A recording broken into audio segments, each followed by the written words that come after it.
္ဂလာပါခင်ဗျာမေလ9ရက်နေ့ဟာမြန်မာနိုင်ငံမိသက်တပ်ဖွဲ့အနေနဲ့နိုင်ငံတော်နဲ့ပြည်သူတို့ရဲ့အသက်အိုးအိမ်စီးစိမ်များနဲ့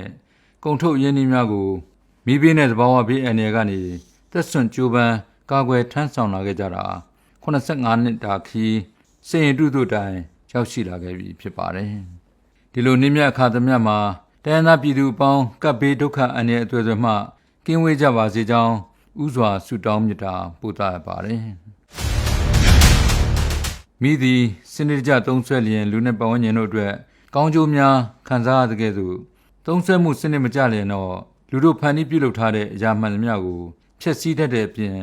်အသက်အန္တရာယ်ကိုပါထိခိုက်ဒေဆုံးစေနိုင်တာကိုသိရှိနားလည်သည့်အချိန်မှစ၍မိဘလုံခြုံရေးကိစ္စရပ်များကိုခေတ်လိုက်ဆောင်ရွက်ခဲ့ကြောင်းသမိုင်းအထောက်အထားများမှာတွေ့ရှိရပါတယ်မြန်မာပြည်များလက်ထက် AD 17ရာစုပကံခေတ်မှာတော့သောညံပကံမီးစော်မောင်းဆိုတဲ့အထောက်အထားများအရမင်းငင်းတိုက်ရေးအဖွဲ့နဲ့မီးစော်အောရေးအဖွဲ့တို့ကိုစနစ်တကျဖွဲ့စည်းခဲ့ကြောင်းတွေ့ရှိရပါတယ်မြန်မာနိုင်ငံရဲ့ခေတ်ဆက်ဆက်ဖြစ်တဲ့ပကံခေတ်ပင်ရခေတ်အင်းဝခေတ်တောင်ဟူခေတ်ညောင်ရမ်းခေတ်ကုန်းမောင်ခေတ်တို့မှာလည်းမိဘလုံခြုံရေးကိစ္စများကိုအလေးထားဆောင်ရွက်ခဲ့ကြောင်းတွေ့ရှိရပါတယ်အင်္ဂလိပ်တို့အောက်မြန်မာပြည်အုပ်ချုပ်နေစဉ်ကာလမတိုင်မီကပင်၎င်းတို့ရဲ့အကျိုးစီးပွားကိုကာကွယ်ဖို့အတွက်ရန်ကုန်မြို့မှာ1810ပြည့်နှစ်ပထမဆုံးသောမိသက်ဆက်ကိုစတင်အသုံးပြုခဲ့သလိုမန္တလေးမိသက်ဌာနကို1898ခုနှစ်မှာစတင်ဖွဲ့စည်းတည်ထောင်ခဲ့ပြီးမိသက်ဆက်များမှာရေနွေးငွေအင်ဂျင်အသုံးပြုကာမြင်းများဖြင့်ဆွဲရသောမိသက်ဆက်များဖြစ်ကြတာကိုလည်းတွေ့ရပါတယ်1911ခုနှစ်မှာရန်ကုန် Municipal Committee မှစုလေဖျားလန်းရှိရန်ကုန်ဗဟိုမိသက်အဆောက်အဦကိုတည်ဆောက်ခဲ့ပြီးအဆိုပါမိသက်စခန်းကြီးဟာမြင်းနဲ့ဆွဲ၍အသုံးပြုရသောမိသက်ဆက်မှရေနွေးငွေအင်ဂျင်ပထမဆုံးအသုံးပြုနိုင်သောမိသက်စခန်းဖြစ်သည့်အပြင်2014ခုနှစ်အောက်တိုဘာလ16ရက်နေ့မှာရန်ကုန်မြို့ပြအမွေနှင့်ရန်ကုန် City Heritage အဖြစ်သတ်မှတ်ခြင်းခံခဲ့ရပါတယ်။ယခုအခါရန်ကုန်တိုင်းဒေသကြီးမိသက်ဦးစီးမှုရုံးအဖြစ်အသုံးပြုလျက်ရှိပါတယ်။1930ခုနှစ်နောက်ပိုင်းကာလများမှာတော့မြန်မာပြည်အနှံ့စေတနာဝန်ထမ်းမိသက်တပ်ဖွဲ့များအများအပြားပေါ်ပေါက်လာခဲ့တော်လဲတကြောင်တကာထားတရားတပုတ်ဆန်းဆိုတဲ့ကဲ့သို့စီမင်းစည်းကမ်းများစနစ်တကျတစုတစည်းတည်းဆောင်ရွက်ခဲ့ခြင်းမရှိတဲ့အတွက်ကြောင့်အမျှော်မြင်ရှိတဲ့စေတနာဝန်ထမ်းမိသက်ကြီးများဟာဗမာနိုင်ငံလုံးဆိုင်ရာမိသက်စီယုံကြီးပေါ်ပေါက်လာစေဖို့အတွက်ကြိုးပမ်းဆောင်ရွက်ခဲ့ကြပါတယ်။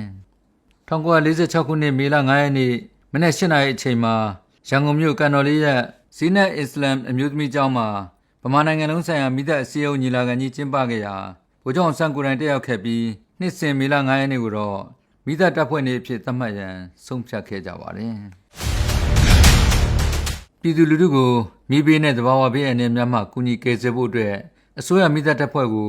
ညွှန်ကြားရေးဝန်အပါအဝင်ဝန်ထမ်း22ဦးနဲ့1948ခုနှစ်ဖေဖော်ဝါရီလ3ရက်နေ့မှာစတင်ဖွဲ့စည်းခဲ့တာဖြစ်ပါတယ်။1949ခုနှစ်မှ2018ခုနှစ်အထိညွှန်ကြားရေးဝန်အပါအဝင်ညွှန်ကြားရေးမှူးချုပ်တာဝန်ထမ်းဆောင်ခဲ့သောအကြီးအကဲများကခေတ်ဆက်ဆက်မိသက်တပ်ဖွဲ့လုပ်ငန်းတာဝန်များကိုလက်ဆင့်ကမ်းတာဝန်ယူဆောင်ရွက်ခဲ့ကြပြီး2018ခုနှစ်မှဒီနေ့အထိ14ဆက်မြောက်ညွှန်ကြားရေးမှူးချုပ်အဖြစ်ဗိုလ်မှူးကြီးမြတ်သူမှတာဝန်ယူဆောင်ရွက်လျက်ရှိပါတယ်။ယခုခါမှာတော့85နှစ်မြောက်မြန်မာနိုင်ငံမိသက်တပ်ဖွဲ့နေ့စိန်တုတို့တိုင်ရောက်ရှိလာခဲ့ပြီဖြစ်ပါတယ်။ခေတ်ဆက်ဆက်တာဝန်ထမ်းဆောင်ခဲ့ကြတဲ့ဌာနအကြီးအကဲများဟာမိသက်တပ်ဖွဲ့ကိုစီကံစနစ်တကျရှိစေရတဲ့အတွက်မိသက်တပ်ဖွဲ့အလံမိသက်တပ်ဖွဲ့တစိ့မိသက်တပ်ဖွဲ့တူညီဝတ်စုံယာဒုအဆင့်တစိ့ဆောင်ရောင်များခေတ်ကာလအပိုင်းခြားလိုက်သတ်မှတ်ဆောင်ရွက်ပေးခဲ့ကြောင်းတွေ့ရှိရမှာဖြစ်ပါတယ်။မိသက်တပ်ဖွဲ့တိုးချဲ့ဖွဲ့စည်းခြင်းလုပ်ငန်းများနဲ့ဆက်လျင်း၍ပါလီမန်ဒီမိုကရေစီခေတ်နဲ့မြန်မာဆိုရှယ်လစ်လမ်းစဉ်ပါတီခေတ်တို့မှာဖွဲ့စည်းပုံအင်အားကိုတိုးချဲ့ဖွဲ့စည်းပေးခဲ့သလိုပဲနိုင်ငံတော်ညီညွတ်ပြည်ပြောင်းမှုတည်ဆောက်ရေးအဖွဲ့နဲ့နိုင်ငံတော်အေဂျင့်တာရေးနဲ့ဖွံ့ဖြိုးရေးကောင်စီလက်ထက်မှာလည်းအင်အား9168ဦးအထိတိုးချဲ့ဖွဲ့စည်းပေးခဲ့ပါတယ်။အဲဒီလိုတိုးချဲ့ဖွဲ့စည်းမှုများအပြင်1998ခုနှစ်မှာအကယ်ဒမီအဆင့်ထိတိုးချဲ့ဆောင်ရွက်နိုင်မဲ့ဗဟိုမိသက်သင်တန်းကျောင်းကိုတည်ဆောက်စေခဲ့ပြီးဝန်ထမ်းအင်အား822ဦးတိုးချဲ့ဖွဲ့စည်းပေးခဲ့ကြောင်းကိုလည်းလေ့လာတွေ့ရှိရမှာဖြစ်ပါတယ်။မိသက်တပ်ဖွဲ့ဝင်များရဲ့အများပြည်သူအကျိုးစွန့်လွတ်စွန့်စားဆောင်ရွက်မှုများကြောင့်ပါလီမန်ဒီမိုကရေစီခေတ်မှစပြီးနိုင်ငံတော်အဆင့်ဖွဲ့ထူးကုန်ထုများလည်းချီးမြှင့်ခြင်းခံခဲ့ရပါတယ်။ကျွန်တော်တို့မြန်မာနိုင်ငံဟာပထဝီအနေအထားအရတောင်မြောက်သွယ်တန်းလျက်ရှိတဲ့ရိုးမတောင်တန်းကြီးများမြောက်မတောင်ကိုစီးဆင်းလျက်ရှိနေတဲ့ရေယာဝတီမြစ်တန်လွင်မြစ်ချင်းတွင်းမြစ်စစ်တောင်းမြစ်များနဲ့၎င်းတို့ရဲ့မြစ်လက်တက်များကြောင့်လည်းရေကြီးခြင်းမြေပြိုခြင်းများအပြင် မြေငလျင်ဖြစ်ပွားနိုင်တဲ့ပြည့်ရွေကြောကြီးများဘင်္ဂလားပင်လယ်အော်နဲ့ကပလီပင်လယ်တို့နဲ့ထိစပ်တည်ရှိနေတာကြောင့်နှစ်စဉ်လေဘေးရေဘေးငလျင်ဘေးတို့နဲ့ရင်ဆိုင်တွေ့ကြုံနေရတဲ့နိုင်ငံတစ်နိုင်ငံလည်းဖြစ်ပါတယ်။ခင်မီဖွံ့ဖြိုးတိုးတက်မှုနဲ့ရှင်တွဲဖြစ်ပေါ်လာတဲ့မော်တော်ယာဉ်သုံးစွဲမှုများပြားလာခြင်းအများပြည်သူတည်ယူပို့ဆောင်ရေးလုပ်ငန်းများတွင်ကျယ်လာမှုနဲ့အတူသုံးစွဲမှုမြင့်မားလာတဲ့လောင်စာဆီနဲ့လောင်စာတူလောင်ရောင်းဝယ်မှုများစက်ရုံအလုပ်ရုံများမှာသုံးစွဲတူလောင်လာတဲ့ဓာတုဗေဒပစ္စည်းများကိုဗစ် -19 ကဲ့သို့သောဇီဝပိုးမွှားအန္တရာယ်များနျူကလ িয়ার မတော်တဆဖြစ်စဉ်များအပြင်ပြင်းထန်စွာပောက်ကွဲလောင်ကျွမ်းနိုင်တဲ့တူလောင်ကုန်ပစ္စည်းများကြောင့်လည်းဖြစ်ပွားလာနိုင်တဲ့မိဘအန္တရာယ်နဲ့အခြားဘေးဒုက္ခအန္တရာယ်များဟာကျွန်တော်တို့မိသားတပ်ဖွဲ့အတွက်တော့အထူးစိန်ခေါ်မှုတစ်အသွင်ဖြစ်ပေါ်လာပါတယ်။ဒီလိုဘေးဒုက္ခအန္တရာယ်တွေဖြစ်ပွားပေါ်ပေါက်လာတဲ့အခါပြည်သူလူထုအားထိရောက်လျင်မြန်စွာကူညီကာကွယ်ပေးနိုင်မှုအတွက်ပါတီစုံဒီမိုကရေစီခေတ်မှာဖွဲ့စည်းပုံအင်အားကို24,989 ဦးအထိတိုးချဲ့ဖွဲ့စည်းနိုင်ခဲ့ပါတယ်။ထို့ပြင်အရန်မိသားတပ်ဖွဲ့ဝင်အင်အားကိုလည်း258,654 ဦးနဲ့တည်တဲ့မိသားတပ်ဖွဲ့ဝင်အင်အားကိုလည်း18,929 ဦးအထိတိုးချဲ့ဖွဲ့စည်းဆောင်ရွက်နိုင်ခဲ့ပါတယ်။ခင်မီမိသားရင်ဆက်ပစ္စည်းကိရိယာတွေကိုဗဏ္ဍာရေးနှစ်အလိုက်နှစ်စဉ်ဖြည့်တင်းဆောင်ရွက်ပေးလျက်ရှိရမှာတော့ယခုခါမှာပိုလန်နိုင်ငံထုတ်အဆင့်မြင့်မင်းကြီးတပ်ရေးနဲ့ရှာဖွေကယ်ဆယ်ရေးယာဉ်85စီးကို ODA အစီအစဉ်ဖြင့်ဖြည့်တင်းထားရှိပြီးဖြစ်တဲ့အပြင်မိသားရင်3,950စီးကိုလည်းမိသားစခန်းများအလိုက်ဖြည့်တင်းထားရှိပြီးဖြစ်ပါတယ်။ဒါ့အပြင်ရှာဖွေကယ်ဆယ်ရေးလုပ်ငန်းများဆောင်ရွက်နိုင်ရန်အတွက်တိုင်းဒေသကြီးပြည်နယ်နဲ့မြို့နယ်များမှာရှာဖွေကယ်ဆယ်ရေးတပ်စုတပ်ခွဲများဖွဲ့စည်းထားရှိပြီးဖြစ်သလိုသဘာဝဘေးအန္တရာယ်တွေဖြစ်ပွားလာတဲ့အခါမှာလည်းပုံမူထိရောက်လျင်မြန်စွာကူညီကယ်ဆယ်နိုင်မှုအတွက်ရှာဖွေကယ်ဆယ်ရေးအထူးတပ်ခွဲ3ခွဲကိုမြန်မာနိုင်ငံမိသက်တပ်ဖွဲ့ဌာနချုပ်နေပြည်တော်မိသက်ဦးစီးဌာနနဲ့မန္တလေးတိုင်းဒေသကြီးမိသက်ဦးစီးဌာနတွေမှာနိုင်ငံတကာ Medium Team အဆင့်ထိဖွဲ့စည်းထားရှိခဲ့ပြီးဖြစ်ပါတယ်။အဲဒီဖွဲ့စည်းတွေမှာမြေပြင်ရှာဖွေကယ်ဆယ်ရေးသုံးပစ္စည်းကိရိယာတွေနဲ့ရေပြင်ရှာဖွေကယ်ဆယ်ရေးသုံးပစ္စည်းကိရိယာတွေကိုဖြည့်တင်းထားရှိပြီးဖြစ်ပါတယ်။ဖွဲ့စည်းထားရှိပြီးဖြစ်တဲ့ရှာဖွေကယ်ဆယ်ရေးအထူးဖွဲ့တွေကိုနိုင်ငံတကာနည်းတူဆောင်ရွက်နိုင်ရေးအတွက်ခင်မီရှာဖွေကယ်ဆယ်ရေးနည်းစနစ်တွေနဲ့အင်္ဂလိပ်ဘာသာစကားကိုသင်ကြားပို့ချပေးပြီးစခန်းတွင်လေ့ကျင့်ဆောင်ရွက်လျက်ရှိတဲ့အပြင်ရန်ကုန်တိုင်းဒေသကြီးအတွင်းဖြစ်ပွားခဲ့သောမိလောင်မှုနဲ့မတော်တဆမှုဖြစ်စဉ်တွေမှာလည်းပါဝင်ဆောင်ရွက်လျက်ရှိပါတယ်။ပြည်သူလူထုဟာမိဘေးနဲ့သဘာဝဘေးအန္တရာယ်မှကာကွယ်စောင့်ရှောက်နိုင်မှုအတွက်မြန်မာနိုင်ငံမိသက်တပ်ဖွဲ့ဝင်တွေကိုဗိုလ်မိသက်တင်နန်းကျောင်းဌာနချုပ်လေ့ကျင့်ဌာနစုတို့မှယာရုအဆင့်အလိုက်တင်နန်းအမျိုးအစားပေါင်း21မျိုးကိုဖွင့်လှစ်တင်ကြားပေးလျက်ရှိပါတယ်။နှစ်စဉ်တင်နန်းသားပြန်မြဦးရေ3,500ဦးလေ့ကျင့်တင်ကြားပေးခဲ့တယ်လို့ပဲမိသက်သုတေသနနဲ့မိဘေးလုံခြုံရေးအသိပညာပေးဌာနမှလည်း2013ခုနှစ်မှယနေ့ထိတင်နန်းပေါင်း83ကြိမ်ဖွင့်လှစ်နိုင်ခဲ့ပြီး Fire Safety Manager 3,580 ဦးကိုစက်ရုံအလုပ်ရုံတွေနဲ့စီးပွားရေးဆိုင်ရာလုပ်ငန်းတွေမှာမိဘေးလုံခြုံရေးဆိုင်ရာလုပ်ငန်းတွေကိုစီမံခန့်ခွဲနိုင်မှုအတွက်မွေးထုတ်ပေးနိုင်ခဲ့ပါတယ်။နိုင်ငံပိုင်ပစ္စည်းပုဂ္ဂလိကပိုင်ပစ္စည်းယဉ်ကျေးမှုအမွေအနှစ်များနဲ့ပြည်သူတို့ရဲ့အသက်အိုးအိမ်စီးစိမ်များကို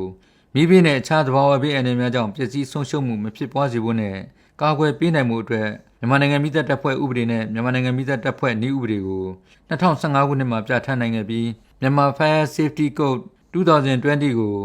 2020ပြည့်နှစ်ဒီဇင်ဘာလ30ရက်နေ့မှာထုတ်ပြန်နိုင်ခဲ့ပြီဖြစ်ပါတယ်။အခုလိုလူအင်အားပစ္စည်းအင်အားနည်းပညာအင်အားများစနစ်တကျပေါင်းစပ်ဖွဲ့စည်းနိုင်ခြင်းတို့ကြောင့်ဟိုတယ်မီလောင်မှုများတူလာရုံမီလောင်မှုများစက်ရုံမီလောင်မှုများဈေးမီလောင်မှုများကိုအောင်မြင်စွာငြိမ်းသတ်နိုင်ခဲ့ပါတယ်အထူးသဖြင့်လမ်းမတော်မြို့နယ်12ထပ်ခွဲတန်ဈေးအဆောက်အဦမီလောင်မှုမှာမင်းငိမ့်တဲ့ရေးနဲ့ရှာဖွေကယ်ဆယ်ရေးလုပ်ငန်းတွေကိုတပြိုင်နက်တည်းဟန်ချက်ညီညီဆောင်ရွက်နိုင်ခဲ့တာကြောင့်အချိန်တိုအတွင်းမှာထိရောက်လျင်မြန်စွာမီးငြိမ်းသတ်နိုင်ခဲ့တဲ့အပြင်အပေါ်ထက်လူနေတက်ခန်းများမှာပိတ်မိနေတဲ့ပြည်သူ85ဦးကိုလည်းခင်မီမင်းငိမ့်တဲ့ရေးနဲ့ရှာဖွေကယ်ဆယ်ရေးယာဉ်များအသုံးပြုပြီးအချိန်တိုအတွင်းထိရောက်အောင်မြင်စွာကယ်ဆယ်နိုင်ခဲ့ပါတယ်မြန်မာနိုင်ငံမိသက်တပ်ဖွဲ့ဟာရမန်ချက်တော်ဝင်ကြီး၄ရက်ကိုအထောက်အကူပြုနိုင်ရေးအတွက် Computer and IT နည်းပညာများပေါင်းစပ်ခါ Command and Control Center တစ်ခုကိုရန်ကုန်မြို့မှာ2013ခုနှစ်မှာစပြီးစတင်အသုံးပြုနိုင်ခဲ့ပြီးအဆင့်မြင့် CCTV ကင်မရာများနဲ့ 3G ကင်မရာများတိုးချဲ့တပ်ဆင်ဆောင်ရွက်နိုင်ခဲ့ပါတယ်။ပြည်သူတွေနေ့စဉ်တွေ့ကြုံနေရတဲ့ဘေးဒုက္ခအန္တရာယ်တွေကိုခေတ်နဲ့အညီ IT နည်းပညာကိုအသုံးပြုပြီးမိသက်ဦးစီးဌာနကိုအချိန်နဲ့တပြေးညီသတင်းပို့အကူအညီတောင်းခံနိုင်မှုအတွက် 191 Report and Dispatch Order System Software အားရေးဆွဲပြီးမိလောင်မှုတွေနဲ့သဘာဝဘေးအန္တရာယ်တွေကိုအချိန်နဲ့တပြေးညီထိရောက်လျင်မြန်စွာကုကဲဆောင်ရွက်နိုင်မှုအတွက်အထောက်အကူပြုနိုင်ခဲ့ပါတယ်။အနာဂတ်ကာလမှာတော့မြန်မာနိုင်ငံမိသက်တပ်ဖွဲ့ကိုနိုင်ငံတကာမိသက်တပ်ဖွဲ့များနည်းတူခေတ်မီပစ္စည်းကိရိယာများအသုံးပြုပြီးစွမ်းဆောင်ရည်မြင့်မားတဲ့မြင့်မားအောင်ကြိုးပမ်းဆောင်ရွက်လျက်ရှိတဲ့အပြင်တိုးတက်ပြောင်းလဲနေတဲ့မိငိမ့်သက်ရေးနည်းပညာရပ်တွေရှာဖွေကယ်ဆယ်ရေးနည်းပညာရပ်တွေကိုမျက်ခြေမပြတ်စေဖို့နဲ့နိုင်ငံတကာနဲ့ဒန်းတူဆောင်ရွက်နိုင်မှုအတွက်ပြည်ပနိုင်ငံများသို့တင်နန်းသားများဆေးလွှတ်ခြင်းနဲ့ခေတ်မီမိသက်ရင်ဆက်ပစ္စည်းကိရိယာများဝယ်ယူဖြည့်တင်းနိုင်မှုအတွက်လည်းဆက်လက်စီမံဆောင်ရွက်သွားမှာဖြစ်ပါတယ်။ဒီကုန်းချုပ်နေနဲ့တင်ပြရတော့နိုင်ငံတော်နဲ့နိုင်ငံသားများရဲ့လိုအပ်ချက်ကိုဖြည့်ဆည်းဖို့မွေးဖွားပေါ်ပေါက်လာတဲ့မိသက်တပ်ဖွဲ့ဟာဘေးအန္တရာယ်တဘာဝဘေးအန္တရာယ်နဲ့အခြားရုပ်တရက်ဖြစ်ပွားတတ်တဲ့ဘေးအန္တရာယ်တွေကိုပရဟိတအခြေခံစိတ်ဓာတ်ကူညီကယ်ဆယ်လိုတဲ့စိတ်ဓာတ်ခိုင်မာပြတ်သားရဲဝံ့စွန့်စားလိုတဲ့စိတ်ဓာတ်ပြည်သူကိုကူညီကယ်ဆယ်ရန်မိမိတို့တွင်တာဝန်ရှိသည်ဆိုတဲ့ခံယူချက်တွေနဲ့85နှစ်မြောက်စင်ရတုမိသက်တပ်ဖွဲ့နေ့မှသည်ကဘာတည်၍အစဉ်တစိုက်ဆက်လက်ကြိုးပမ်းဆောင်ရွက်သွားမည်ဖြစ်ပါကြောင်းလေးစားစွာတင်ပြအပ်ပါတယ်မြန်မာပြည်သူပြည်သားအပေါင်းဘေးဒုက္ခအန္တရာယ်များမှကင်းဝေးကြပါစေခင်ဗျာ